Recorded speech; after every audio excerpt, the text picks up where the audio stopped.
point in our journey through the history of the art of memory, when mnemonics becomes magical. In our previous videos, we explored the classical art of memory and the Christian manifestation of this discipline.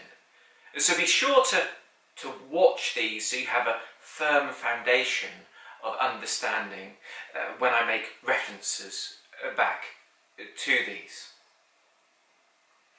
So, the Renaissance is flourishing in Europe. The Hermetic writings have been translated and are being distributed amongst learned people. Their inspirational contents having its transformative effect. Many of the Renaissance practitioners of these arts were already experts in the classical and Christian art of memory. So when they read the Hermetic teachings, there were many things which reflected what they were already doing. Most importantly, the Corpus Hermeticum taught that all things were born of pure consciousness. So the objects around us were manifestations of the divine mind, just like the thoughts within our own consciousness, but of a more dense manifestation. If all things were born of thought, then the implications for memory were significant. If the Hermetic teachings were true, then an imprint in your own consciousness would be called memory. An imprint in the group consciousness, magic. Thus, we could see that something made memorable to your mind would be a mnemonic technique. Something memorable in the divine mind would be an enchantment. A building created within your consciousness was a memory palace. If it was created outside, this was a magic circle.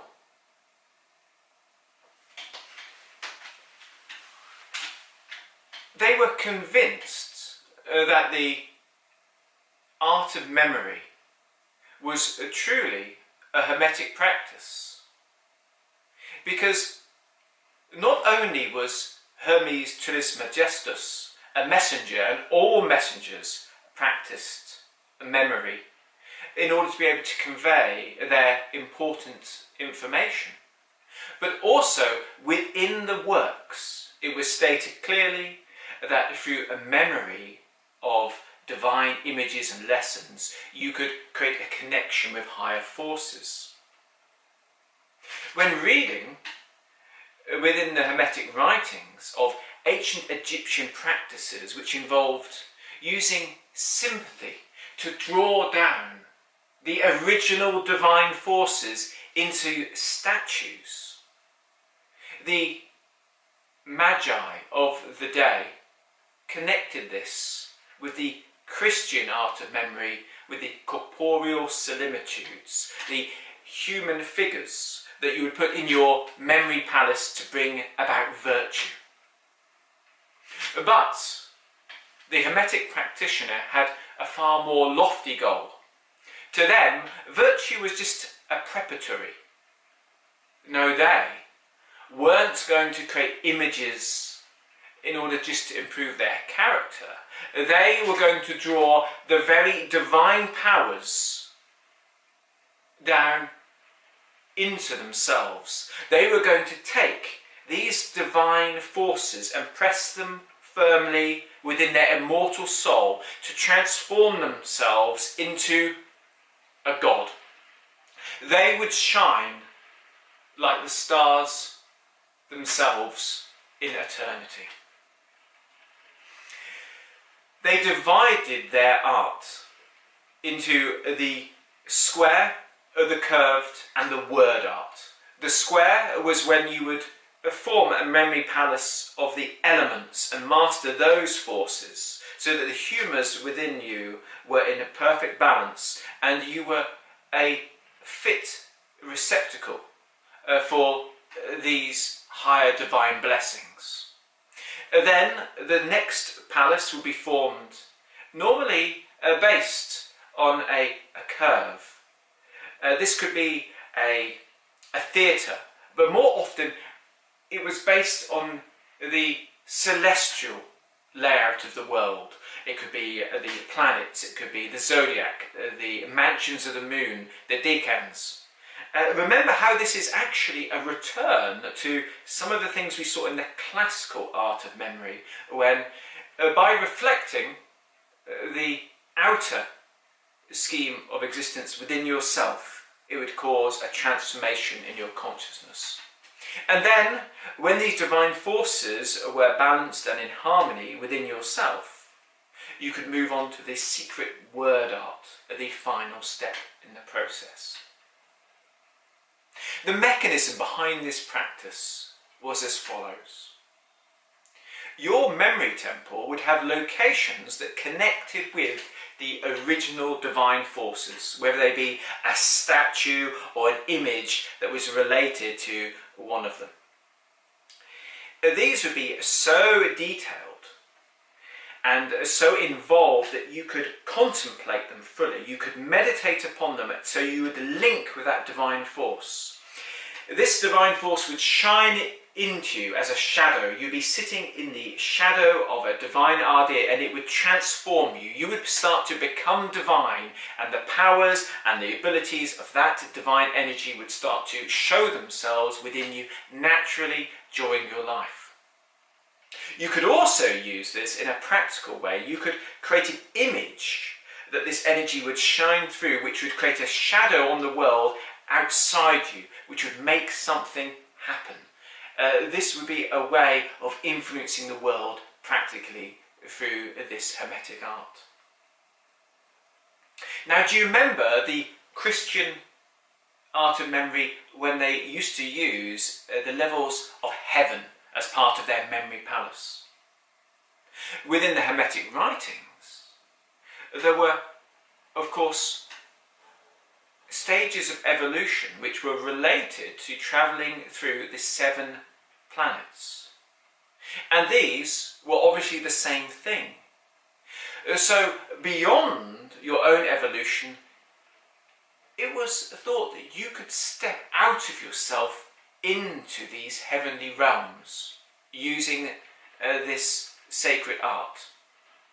And to the Hermeticists, this wasn't a new technique. This was a restoration of the original arts of ancient Egypt. And though some of these practices may have been made internal, it wasn't an actual stone statue of a deity that you were enlivening, but within you, it still was the original ancient Egyptian system of magical attainment. Now, a modern practitioner, in order to approach these arts and achieve that oneness that the Hermeticists of the day called a contraction, whereby you would start to feel the change brought through that divine energy. If you were to want to start to approach the practical use and application to really walk this path, you'd need to do a more preparatory work than those who held the tradition in those times. The art of memory isn't something practiced much nowadays. With the creation of writing and computers and modern technology, we don't need to remember much. So our ability to create imprints in consciousness isn't anywhere near the level needed even to start on this path. For this reason, some preparatory training is needed, and this will be the subject of a series of our future videos. If you want to be part of this regeneration of the Hermetic memory tradition, be sure to subscribe to this channel to make sure that you are alerted whenever there's a new video. To purchase my book on memory, the link to which will be in the description box below, and leave a comment. My name is Martin Faulks, and until next time, let's let every word, thought and action